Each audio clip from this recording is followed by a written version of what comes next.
The morning air was cold against Camilla's skin as she stood before the towering golden gates. Her hands trembled, not from the chill but from something deeper. Behind her, 3 generations of her family waited in silence. Her elderly mother leaned on a cane. Her younger sister held 2 children close. They had traveled from across the country for this moment. The guard stood rigid, his red uniform perfect, his face like stone. He hadn't moved in 5 minutes. He hadn't even blinked. "Please," Camilla said again, her voice barely above a whisper. "We were invited. Look, I have the letter right here." She held up the cream-colored envelope, the royal seal still intact. Her hands shook as she unfolded it. The words were clear. The family of Camilla Thornberry was cordially invited to attend the memorial service. The guard's eyes didn't even flicker toward the paper. "These gates," he said, his voice flat and cold, "are now reserved for the blood royal only. No exceptions." The words hit like a slap. Camilla felt her face burn. Around her, she heard her mother's sharp intake of breath. Her sister's hand found hers and squeezed. "But we were invited," Camilla repeated, louder now, "by the queen consort herself. This letter, I have my orders. 4 simple words, final, absolute." Behind them, other families were arriving. Cars pulled up, doors opened, people in black stepped out. One by one, they approached different entrances. Smaller gates, side doors, servant entrances, Camilla realized with a sick feeling in her stomach. If you're finding this story gripping, subscribe now, because what happens next will shock you. A woman in an elegant black dress walked past them toward the golden gates. She didn't have a letter. She didn't say a word. The guard simply stepped aside, pulled the heavy gate open, and bowed his head. The woman passed through without even acknowledging him. Camilla watched her disappear into the courtyard beyond. Through the bars, she could see the palace in the distance. Flags flew at half-mast. The memorial service would begin in less than an hour. "There must be some mistake," Camilla's mother said, stepping forward. Her voice carried the authority of age, of dignity earned over 73 years. "We knew the prince. We served this family for decades. My daughter was his. I have my orders," the guard repeated, cutting her off. The silence that followed was worse than any shout. Camilla felt tears burning behind her eyes but refused to let them fall. "Oh, here." Not in front of this man who looked at them like they were nothing. Her niece, only 7 years old, tugged at her sleeve. "Aunt Camilla, why can't we go in?" "You said we were going to say goodbye to Hush now, sweetheart," her sister whispered, pulling the child close. Camilla looked back at the golden gates. They were 20 feet tall, gleaming in the morning sun, beautiful and terrible at the same time. She had walked through those gates 100 times before. 1,000 times? She knew every rose carved into the metalwork, every curve and flourish. But everything had changed 3 weeks ago. The day the old king died and his son took the throne. 15 years ago, Camilla had been a different person. Young, hopeful, with dreams bigger than the small village she grew up in. She had applied for a position at the palace on a whim. Her mother had laughed, said it was impossible, said girls like them didn't get those jobs. But the letter had come. Cream-colored paper, royal seal. She was to report for training as a junior lady-in-waiting. The golden gates had opened for her that first day. She remembered walking through them, her heart pounding so hard she thought everyone could hear it. The palace had seemed like something from a fairy tale. It's impossible, magical. Real now, standing on the wrong side of those same gates, she felt like that dream was dying. "Ma'am," a voice said softly. Camilla turned. Another guard had approached, younger, with kind eyes. "Perhaps if you try the east entrance. They're letting guests through there." "We're not guests," Camilla said, her voice hard. "We were invited specifically. This letter bears the queen consort's personal seal." The young guard glanced at his senior colleague, then back at Camilla. "I understand. But the rules have changed. Since the coronation, there are new protocols. The golden gates are only for blood royal." "Yes, I heard." The young guard looked uncomfortable. "There are many people who serve the royal family faithfully. They're all using the other entrances. It's not meant as an insult, but it was. They both knew it. Camilla's sister touched her arm. Maybe we should just go to the other entrance. We'll still be inside. We can still pay our respects. Camilla shook her head. Something stubborn and angry was burning in her chest. The old king had looked her in the eye once and said, "You're family to us, Camilla. Never forget that." He had meant it. She had seen it in his face, and now, 3 weeks after his death, she wasn't even allowed through the front gates. "I want to speak to someone in charge," Camilla said, her voice steady despite the storm inside her. "I want to speak to the queen consort. She knows me. She invited us personally." The senior guard's expression didn't change. "Her Majesty is preparing for the memorial service. She cannot be disturbed." Then someone else. "Anyone who can explain why a written invitation means nothing." "Ma'am, you're blocking the entrance." Camilla looked behind her. 3 more cars had arrived. More people in black. They were waiting, watching. She could feel their eyes on her back. Her mother's hand found hers. The old woman's fingers were cold and thin, but her grip was fierce. "It's all right, darling," she whispered. "We can go around. It doesn't matter which door we use." But it did matter. Camilla knew it mattered, because she remembered the day the prince had told her his secret. They had been in the rose garden, away from cameras and curious eyes. He had been crying. The pressure, the expectations, the weight of duty crushing him. She had listened. She had kept his confidence. She had been there when no one else could be. And when he met the woman who would become his wife, Camilla had helped arrange their private meetings. She had covered for him, lied to the press, protected his privacy. She had been more than a servant. She had been a friend. The queen consort knew this.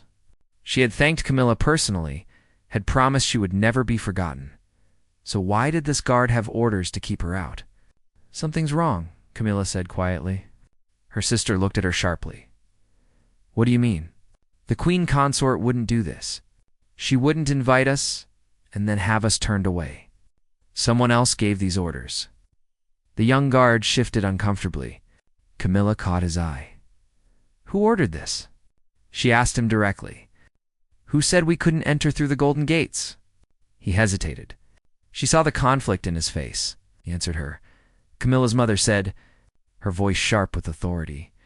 The young guard glanced at his senior colleague one more time, then leaned closer.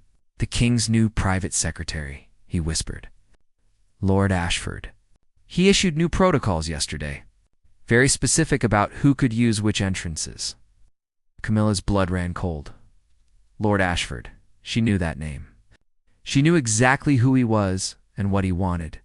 And suddenly, being denied entrance to the Golden Gates was the least of her worries. Lord Ashford had arrived at the palace 6 months ago. Tall, silver-haired, with eyes that missed nothing. The old king had brought him in as an advisor, someone with experience in government and diplomacy. Someone who could help navigate the complex politics of a changing monarchy Camilla had disliked. Him instantly, there was something cold in the way he looked at people, as if he was calculating their worth, measuring their usefulness.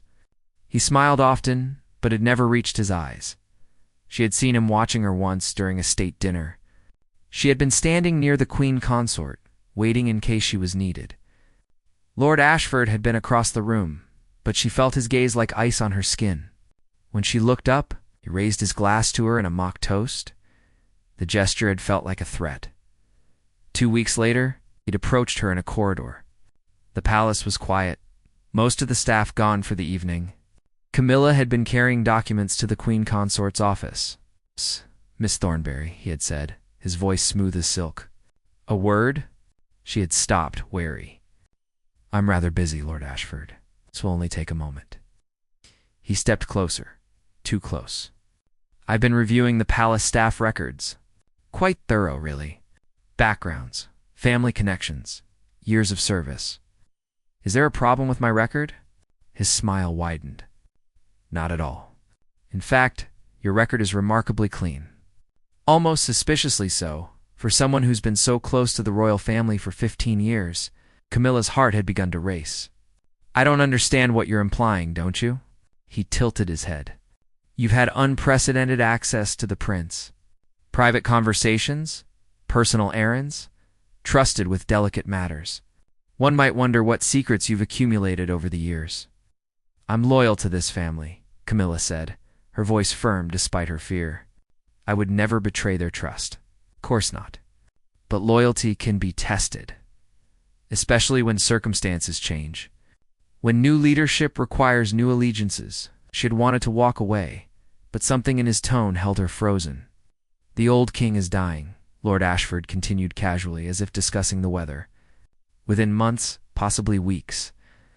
When that happens, there will be changes. Necessary changes.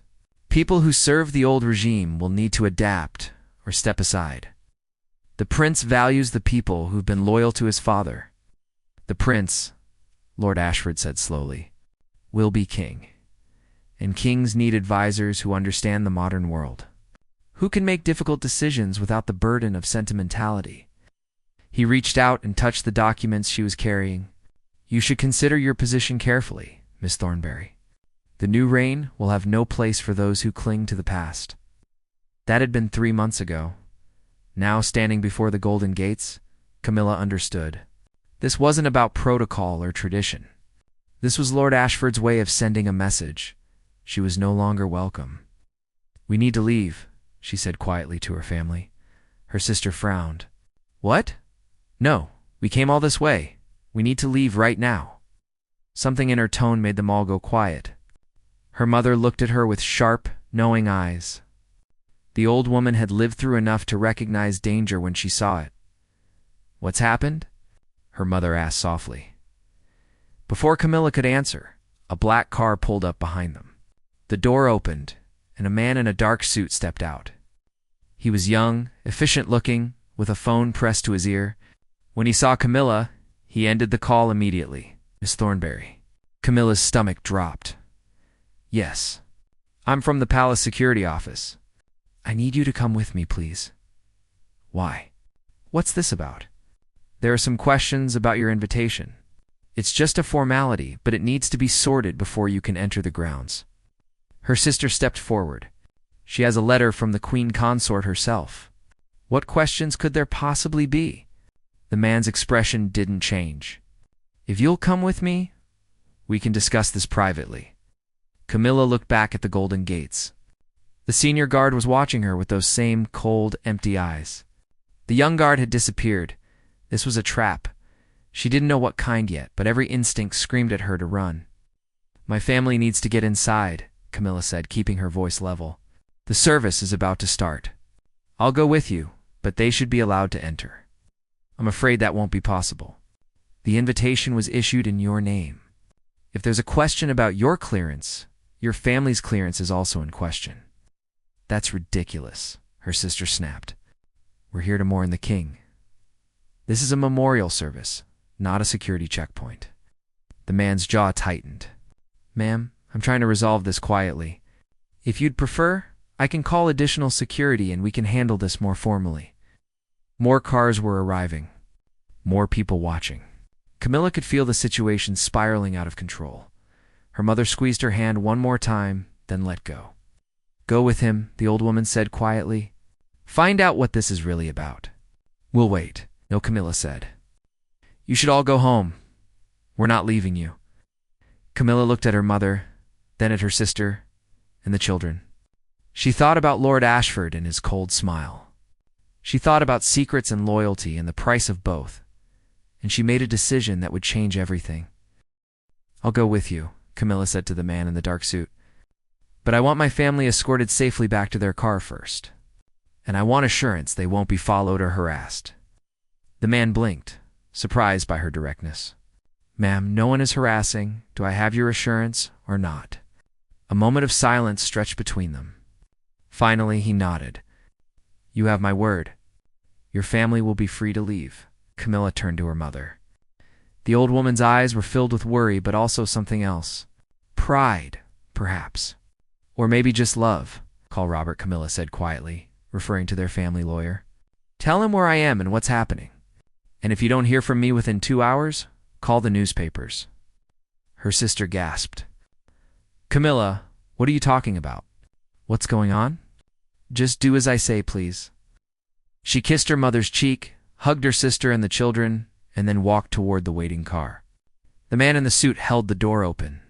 As she climbed inside, she caught one last glimpse of the Golden Gates. They seemed to mock her with their beauty. The car drove around the palace grounds, taking a service road that Camilla knew well. She had used it countless times during her years here. But everything looked different now, seen from the back of this black car with its tinted windows and locked doors. They pulled up to a small building near the east wing. Administrative offices, Camilla knew. This was where the palace handled paperwork, background checks, security clearances. The man led her inside and up 2 flights of stairs. The building was almost empty. Everyone was at the memorial service or preparing for it. Their footsteps echoed in the quiet hallway. He opened a door to a small office. Wait here, please. How long? Someone will be with you shortly. He left, and she heard the click of a lock. She was alone. Camilla walked to the window and looked out. From here, she could see the main palace, the crowds gathering, the flowers piled at the gates. The old king had been loved. His death had shocked the nation, and now his son ruled. Guided by men like Lord Ashford, who saw tradition as an obstacle rather than a foundation. 15 minutes passed. Then 30. Camilla sat in one of the hard chairs and forced herself to breathe slowly, to stay calm.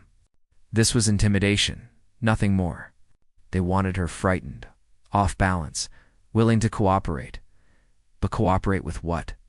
The door opened suddenly, and Camilla stood. But it wasn't the man in the suit who entered it. It was Lord Ashford himself. He looked impeccable as always.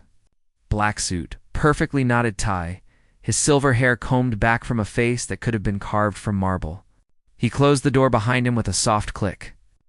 Miss Thornberry, he said, his voice warm and friendly, as if they were old friends meeting for tea. I apologize for the confusion at the gates. A simple misunderstanding, I assure you. Camilla said nothing. Lord Ashford walked to the window, looked out at the palace grounds. Beautiful day for a memorial, isn't it? The old king would have appreciated the sunshine. He always loved good weather. Why am I here? He turned to face her, and his smile dimmed slightly. Direct as always. That's one of the things I've always admired about you, Camilla. You don't waste time with pleasantries. Answer my question. You're here because we need to have a conversation. About your future. About certain documents that have come to my attention. Camilla's blood turned to ice. What documents? Letters. Personal correspondence between you and the late prince. Rather intimate, some would say. Detailing conversations that were meant to be private. Secrets that could be quite damaging if they became public. Her mind raced. She had never kept letters. She had been too careful for that. I don't know what you're talking about, don't you? Lord Ashford pulled out his phone, tapped the screen a few times, then held it out to her. Does this look familiar? It was a photograph of a handwritten note. The prince's handwriting unmistakable. Dated 3 years ago. And it mentioned things, struggles, fears, doubts about his role that were never meant for anyone else to see. Where did you get that? Camilla whispered. That's not important. What matters is that I have it. And I have others. Quite a collection, actually. Camilla felt sick. I never kept his letters. I destroyed them. Every single one, just as he asked. Someone didn't. Lord Ashford pocketed his phone. Someone kept very careful records. And now those records are in my possession. This is blackmail.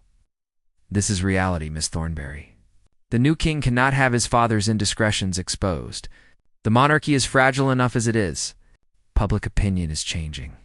We must control the narrative. What do you want? Lord Ashford sat on the edge of the desk, casual and relaxed, as if they were discussing something trivial. I want your cooperation. I want you to sign a non-disclosure agreement. Comprehensive, binding, with severe penalties for violation. You will never speak about your time with the prince. You will never write a book, give interviews, or share any information about the royal family. And if I refuse? His smile returned, cold and sharp. Then these letters become public. The prince's private struggles, his doubts, his moments of weakness, all exposed for the world to see. His memory will be tarnished. His son's reign will be tainted before it truly begins. Camilla stared at him. You're threatening the legacy of a dead man to control me? I'm protecting the monarchy. Sometimes that requires difficult choices. The queen consort would never allow this. The queen consort, Lord Ashford said softly, is not aware of these letters, and she doesn't need to be. This can stay between us, Camilla. You sign the agreement, you walk away with a generous severance package, and everyone moves on with their lives. And if I don't, his expression hardened, then you'll regret it. I promise you that. The threat hung in the air between them. Heavy and terrible, Camilla looked at this man who held her life in his hands and made a decision that surprised even herself. No. Lord Ashford blinked. Excuse me? I said no. I won't sign anything. And if you release those letters, I'll tell the world exactly how you got them and what you tried to do with them. His face darkened. You're making a mistake, maybe, but it's my mistake to make. She walked to the door, tried the handle. Still locked. Let me out, she said, her voice steady despite the fear clawing at her chest. Lord Ashford stood slowly. You'll regret this, Miss Thornberry. I'll make certain of it.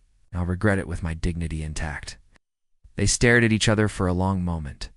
Then Lord Ashford walked to the door, unlocked it, and stepped aside.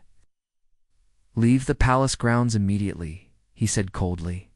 You are no longer welcome here. And if you try to contact anyone in the royal family, I'll have you arrested for harassment. Camilla walked past him, head high, heart pounding. She didn't look back. But as she descended the stairs and stepped out into the sunlight, one thought echoed in her mind. This wasn't over. Not by a long shot. 3 days passed in a blur of phone calls, sleepless nights, and growing paranoia. Camilla stayed at her mother's house, afraid to return to her own apartment. She didn't trust that Lord Ashford wouldn't have someone watching her, following her, waiting for a mistake. Her mother brewed endless cups of tea and said little, but her presence was a comfort. Her sister called every few hours, checking in, offering support, suggesting increasingly desperate plans. You could go to the newspapers, her sister said on the third evening. Tell them everything. About Lord Ashford, about the blackmail, about those letters. That's exactly what he wants, Camilla said, staring out the window at the dark street. He wants me to look desperate and vindictive, like some scorned former employee trying to get revenge. So what do we do? Just let him win. Camilla didn't answer because she didn't have one that night. At 2 a.m, her phone rang. Unknown number. She almost didn't answer. But something made her thumb press the accept button. Hello? Miss Thornberry? A woman's voice, soft and familiar. Please don't hang up. This is Margaret, the Queen Consort's private secretary. Camilla sat up in bed, her heart racing. Margaret, I'm calling from a private line. The Queen Consort needs to speak with you, urgently, but not over the phone. Can you meet her tomorrow morning? Where? There's a chapel in Millbrook Village. St. Anne's. It's very old, very quiet. 10 o'clock. Come alone, please. And don't tell anyone where you're going. Why all the secrecy? Margaret's voice dropped even lower. Because Lord Ashford has eyes everywhere, and the Queen Consort has finally realized what kind of man he really is. The line went dead. Camilla sat in the darkness, her mind spinning. This could be a trap. Lord Ashford could have orchestrated this entire call, luring her out alone so he could. What? Threaten her again? Worse. But Margaret's voice had been genuine. Frightened even, the next morning, Camilla told her mother she was going for a walk. She took a bus to Millbrook Village, a tiny place 30 miles from the city. The kind of village that had one pub, one shop, a church that had been standing for 400 years. St. Anne's Chapel sat on a small hill, surrounded by ancient yew trees. Camilla approached slowly, watching for any sign of surveillance. Any indication this was a setup? The chapel was empty when she entered. Sunlight streamed through stained glass windows, painting the stone floor in colors. It smelled of old wood and candle wax. "Thank you for coming." Camilla spun around. The queen consort stood in the shadows near the altar, dressed simply in dark clothing, a scarf covering her hair. She looked smaller than Camilla remembered. "More fragile, Your Majesty," Camilla said, automatically starting to curtsy. "Please, no formality." "Not here." The queen consort walked forward into the light. Her face was drawn, exhausted. "I couldn't risk meeting at the palace. Ashford has informants in my own household now. People I thought I could trust. I don't understand. He works for you, doesn't he? For the king? He works for himself," the queen consort said bitterly. "I've only just begun to see how much power he's accumulated. My husband trusts him completely. But I've started asking questions, and I don't like the answers I'm finding." She reached into her bag and pulled out a folder. "These are copies of documents from Ashford's office. I shouldn't have them, but I have friends in low places, as they say. People who are loyal to the old ways, who don't like what's happening to the palace." Camilla took the folder with trembling hands. Inside were printouts of emails, memos, financial records. She scanned them quickly, her horror growing with each page. Lord Ashford had been systematically removing anyone loyal to the old king. Reassignments? Forced retirements? Manufactured scandals? He was reshaping the palace staff into something new. Something that answered only to him and the letters. The ones he claimed to have of the late prince there were notes about where they'd come from, stolen from the palace archives, taken from private collections, some forged entirely. "He's building a case against anyone who might oppose him," Camilla whispered. "He's creating leverage. He's creating a new monarchy," the queen consort said. "One where tradition means nothing and power is everything. My husband doesn't see it. He thinks Ashford is modernizing, bringing us into the 21st century. But this isn't progress. This is a coup." Camilla looked up at her. "Why are you telling me this?" "Because you stood up to him. Margaret told me what happened in that office. You refused to be intimidated. You chose integrity over safety." Queen Consort's eyes filled with tears. "I wish I had your courage. You're the queen consort. You have all the power. Do I?" She laughed bitterly. "My husband loves me, but he doesn't listen to me about matters of state. He thinks I'm being sentimental, clinging to the past. And Ashford has been very careful to position himself as the voice of reason and progress." Camilla looked down at the documents again. "What do you want me to do with these?" "I don't know." That's the terrible truth. "I don't know who to trust anymore. The police. Ashford has connections there. The newspapers. They'd turn this into a circus. The king himself." She shook her head. "He wouldn't believe me. He'd think I was jealous of Ashford's influence." They stood in silence for a long moment. Outside, a bird sang in the yew trees. The world continued on, oblivious to the crisis unfolding in this small chapel. "There might be someone," Camilla said slowly. "Someone the old king trusted completely. Someone with the authority and integrity to investigate this properly." "Who?" "The Duke of Richmond. He was the king's closest friend. He stepped back from public life after the funeral, but he would listen. And he has connections that even Ashford can't touch." The queen consort's face brightened with hope. "Edmund. Yes, he would help. But how do we reach him without Ashford finding out?" "Leave that to me," Camilla said. "But I need you to do something for me in return. Anything. When this is over, when Ashford is exposed and removed, I want one thing. I want those golden gates opened for everyone who served this family faithfully. No more blood royal only. No more hierarchy at the doors. Just respect and recognition for loyalty." The queen consort smiled for the first time. It transformed her face, made her look younger, more like the woman Camilla had known years ago. "Promise you," she said. "When this is done, those gates will open for everyone."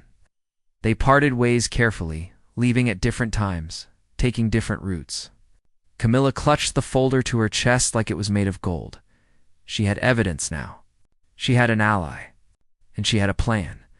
But as she walked back toward the village center, she saw a black car parked near the bus stop. The same black car from the palace, and leaning against it, smiling that cold smile, was Lord Ashford.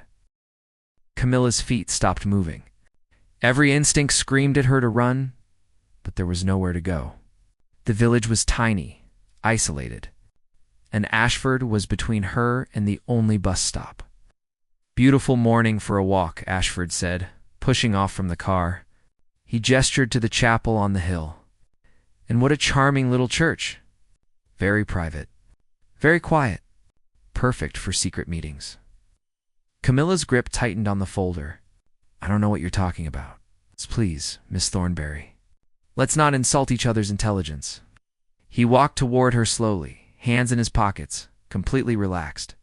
"Did you really think the Queen Consort's secretary could make a phone call without me knowing about it? I control the palace communications.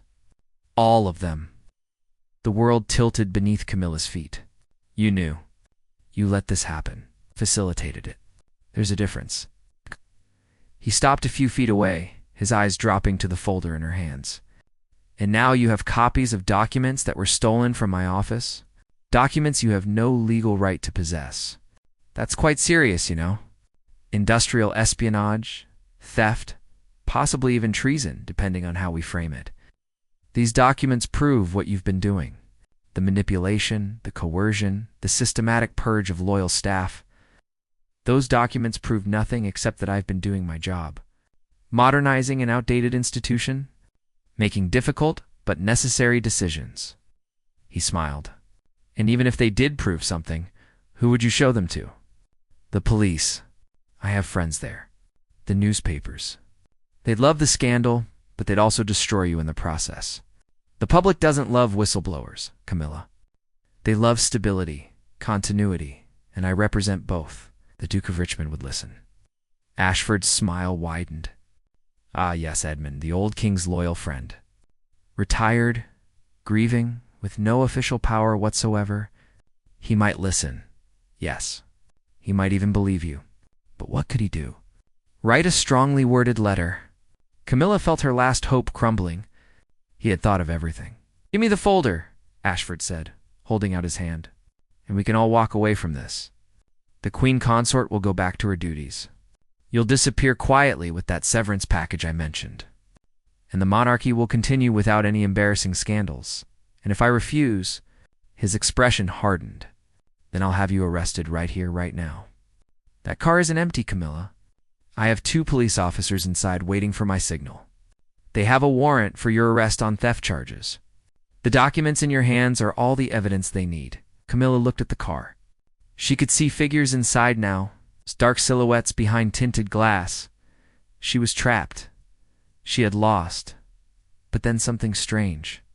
Happen car pulled up, old, battered, with mud on the tires. The door opened, and an elderly man stepped out, tall, distinguished. With white hair and eyes that had seen everything, the Duke of Richmond. Ashford's confidence flickered for just a moment. "Your Grace, what an unexpected surprise, is it?" The Duke walked forward, leaning on a cane but moving with purpose.